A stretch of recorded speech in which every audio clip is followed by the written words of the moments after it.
Señores, y vamos a hablar de salud, un tema que les va a interesar a muchos de ustedes y sé que van a estar pendientes para no solo conocer más a fondo sobre esta condición, sino también ver cuáles son las alternativas que tienen para poder buscar algún tipo de paliativo para la misma. El tema es los juanetes, qué son, causas, consecuencias y tratamientos, y para ello tenemos al podólogo doctor Iván Silva. Bienvenido nueva vez al Tribunal de la Tarde.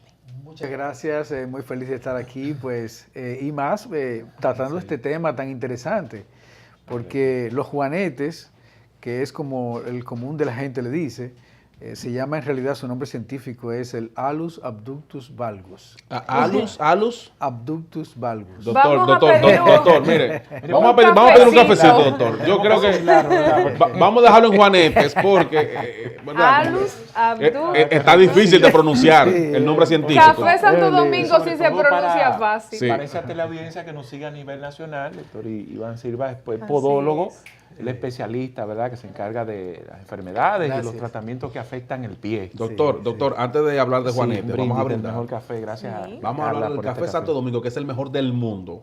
Eso no está en discusión, ¿eh? Así. Aquí acabadito de colar, que nos trae Carla con mucho agrado. Sí. Y qué bueno. Entonces, el Alus abductus valgus, Sí. ¿en qué consiste realmente? La deformidad se produce en la articulación metatarso-falángica del primer dedo. Es decir, el dedo grande, el dedo grueso, tiene dos articulaciones importantes. Tiene una articulación que es la articulación interfalángica y tiene la articulación metatarso-falángica. Esa es donde se unen los dedos con el pie. Esa se llama el metatarso con la falange. Ahí, esa articulación, la persona nace con un defecto en ella y el dedo grueso empieza a movilizarse hacia la parte lateral del pie. Es decir, el grande se mueve hacia el chiquito. Ese es el movimiento que se produce. Entonces, la protuberancia que nosotros vemos es la cabeza del primer metatarso. No es que le sale una totuma o que le sale una protuberancia a la persona, no. Es que la deformidad misma hace que se vea la cabeza del primer metatarso como si fuera una protuberancia. Okay. Por ejemplo, cuando yo estaba en la sala de espera, se me acercó una joven y me dijo que ella tenía un juanete. Y yo le dije a ella que me enseñara su pie. Ella se quita el zapato y me muestra su pie. Y la verdad es que ella no tenía un juanete. Ella tenía otra cosa que se llama una exostosis de la cabeza del primer metatarso. Es completamente diferente. Es decir, no todas las personas que tienen una protuberancia ahí en ese lugar, en la parte medial de la cabeza del primer metatarso, tienen unos juanetes. Por ejemplo, esta imagen que nosotros vemos aquí en la televisión, pues eso es un dedo en masa, que también la gente lo confunde mucho con el famoso dedo en martillo. El dedo en masa, ustedes pueden ver que es en la articulación metatarso, en la articulación interfalángica distal, que se produce la deformidad, no en la articulación interfalángica proximal, que es donde se produce el famoso dedo en martillo. ¿Y cuáles son las razones que llevan a este tipo de deformidad? Bien, la deformidad es una deformidad de carácter eminentemente hereditario.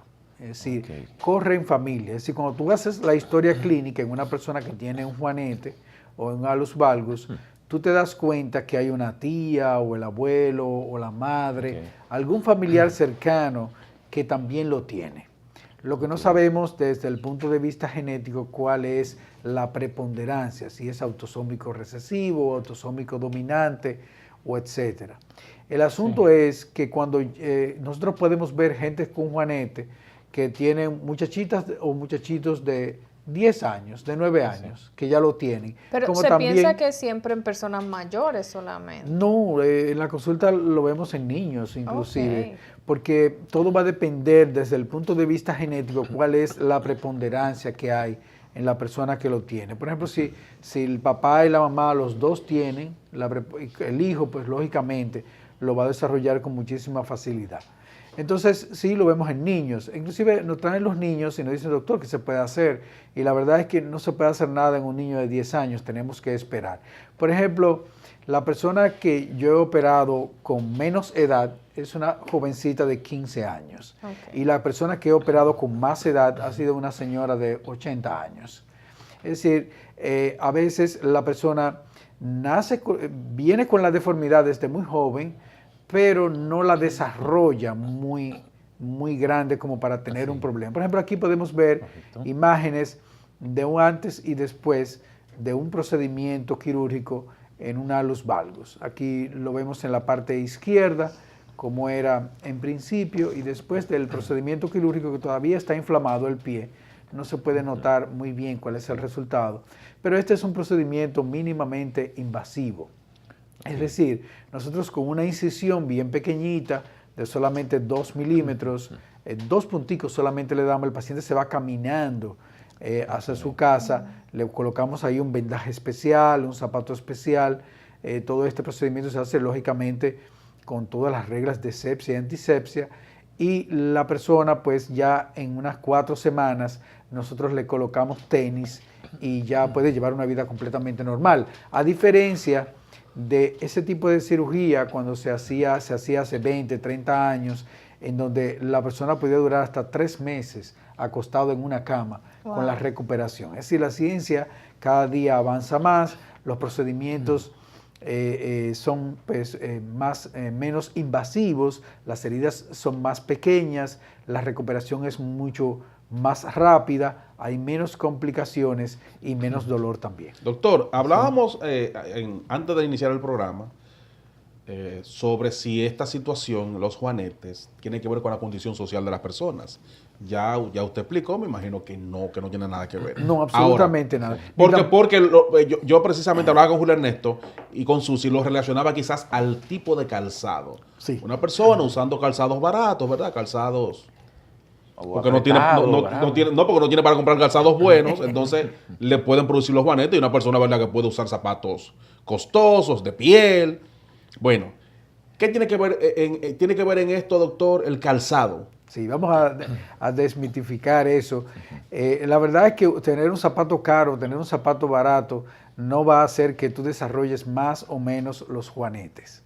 Lo que va así a influir es el tipo de zapato que tú utilices, no el precio. Okay. Por ejemplo, una persona que ya tiene genéticamente esta predisposición a desarrollar los juanetes, y que una mujer, por ejemplo, que siempre andan con zapatos muy elevados y muy estrechos en la punta, no importa si es barato o caro ese zapato, claro, solamente con ser un zapato alto y estrecho en la punta, el juanete se va a desarrollar más que una persona que utilice zapatos más bajitos y más anchos en la punta. Es decir, mientras más presión tú le ejerces a la articulación, más se va a deformar. Pero no va a influir de si es un zapato caro o si es un zapato barato, sino la forma del calzado y cuán apretado se encuentre en la punta del pie. ¿Cuáles son los riesgos para una persona con juanete que decide no hacerse ningún tipo de procedimientos? Sí, la deformidad del alus valgus es una deformidad progresiva. A medida que va pasando el tiempo, se va deformando cada vez más y va perdiendo la movilidad del dedo gordo, del dedo grueso. Y ese dedo es el que se encarga del 45% de la fase de propulsión de la marcha. Es decir, cuando uno camina, uno impacta con el talón, deposita todo el pie y después propulsiona con los dedos. Él hace el 45% de esa fuerza. Si yo te quito el dedo, por ejemplo, personas que tienen una amputación, que le quitan el dedo grueso, no pueden propulsionar, pierden completamente la capacidad de propulsionar, es decir, de ir hacia adelante, y depositan, si ustedes se fijan, va a depositar el pie siempre como si fuera una chancleta, como golpeando el piso, no va a tener esa movilidad. Entonces, con las personas que tienen alus valgus o los juanetes, van a ir perdiendo poco a poco esa manera de caminar y van cambiando su forma de caminar. Entonces se hacen más inestable la pisada y es una persona que va a estar muy predispuesta a caerse en el futuro. ¿Qué tan dolorosos son los juanetes? Son muy dolorosos, especialmente en personas que usan zapatos cerrados, a veces lo tienen que utilizar por obligación, a veces por el tipo de trabajo que realizan, y son muy dolorosos. Algo extraño y que nosotros no podemos explicar muy bien es que una persona que tiene juanetes, ya después que sobrepasa los 60 años con los juanetes, el dolor desaparece. Ya no le duelen los juanetes. Nosotros no sabemos bien por qué, porque se supone que debería dolerles más porque es más grande la deformidad a medida que tú vas aumentando de edad. Pero la verdad es que desaparece el dolor y nosotros no tenemos una explicación muy clara de por qué eso ocurre. Quizá la persona se adapta un poco más a la deformidad, ya utiliza zapatos un poquito más holgados. Mientras más joven tú eres, pues tú quieres lucir tus pies con zapatos ya modernos y todo eso. Sí. Quizás esa sea una de las razones, pero la verdad es que no tenemos una respuesta muy clara. Y los juanetes son muy dolorosos, son incapacitantes. Y en personas, por ejemplo, que tienen neuropatía periférica, como son los pacientes diabéticos, puede inclusive predisponer a que se produzcan infecciones dentro del hueso y amputaciones. Doctor, perdón, Julio Ernesto. Muy bien. ¿Los juanetes, tan pronto se hace la cirugía, se corrige? Sí. ¿O esto puede repetir, puede reaparecer? Esa también fue una pregunta que me hicieran aquí en la sala de espera, que si repetían. La verdad es que no repite, lo que pasa es el tipo de procedimiento que tú le realices al paciente. Hay más de 150 tipos de cirugías de juanete. Entonces, a veces cuando tú examinas a una persona, conversas con ella y tú le ofreces los diferentes tipos de cirugías que pueden haber, hay procedimientos de esos que son procedimientos bien sencillos y no corrigen completamente la deformidad. Y en un futuro es posible que la persona vuelva y tenga de nuevo la protuberancia y la deformidad y diga, me volvió el juanete. En realidad no fue que le volvió, sino que el tipo de procedimiento que le hicieron es un procedimiento en donde no se corrigió unos ángulos muy importantes que nosotros tenemos que corregir al momento de hacer esa cirugía. Por ejemplo, ese tipo de procedimiento yo se lo hago a una señora de 70 años que me dice, mira doctor, yo tengo problemas ya para conseguir un calzado adecuado, a mí no me interesa modelar mis pies, ni mucho menos, yo no tiene muchas exigencias, entonces yo le ofrezco algo sencillo, en donde yo hago un procedimiento con anestesia local, limo un poquito la cabeza del metatarso, y yo sé que ya a los 70 años no le va a volver, es decir, a los 70 años ya el promedio de vida son 5 o 10 años más, y muy difícil me va a venir esa persona. Ahora no se lo voy a ofrecer a una muchacha joven de 25, 30 años, porque a esa sí le va a volver. Entonces le ofrezco otro tipo de cirugía en donde yo corrijo esos ángulos y muy difícilmente en un futuro se vuelva a manifestar la deformidad. ¿Se ven casos, doctor, que el juanete la persona lo tiene en ambos pies? Sí, es muy frecuente. Casi diríamos un 65% de las personas que tienen alus valgus lo va a tener en ambos pies. Lo que pasa es que hay un pie que desarrolla más que el otro. Tú sabes que nadie tiene las dos partes del cuerpo iguales. Claro. Y también eso ocurre con las piernas. Es decir, nadie tiene una pierna del mismo tamaño que la otra. Es decir, el 95% de los exámenes que tú le haces a las personas con respecto a la longitud de las piernas, tú te vas a dar cuenta de que siempre hay una pierna que es un poquito más larga que la otra. Y que también la fuerza que tú haces en una pierna es un poquito más que en la otra pierna. Entonces tú vas a ver que la persona que tiene juanetes en ambos pies, tú vas a ver que en un pie lo tienen más desarrollado que en el otro. Y eso es en la pierna más larga, en la pierna que más presión ejerce, el juanete va a estar más desarrollado también. Doctor, ¿hay algún tipo de tratamiento, además de la cirugía, para quienes desean ayudarse un poco más o para quienes puede esta ser una opción evitando el procedimiento quirúrgico? Excelente tu pregunta.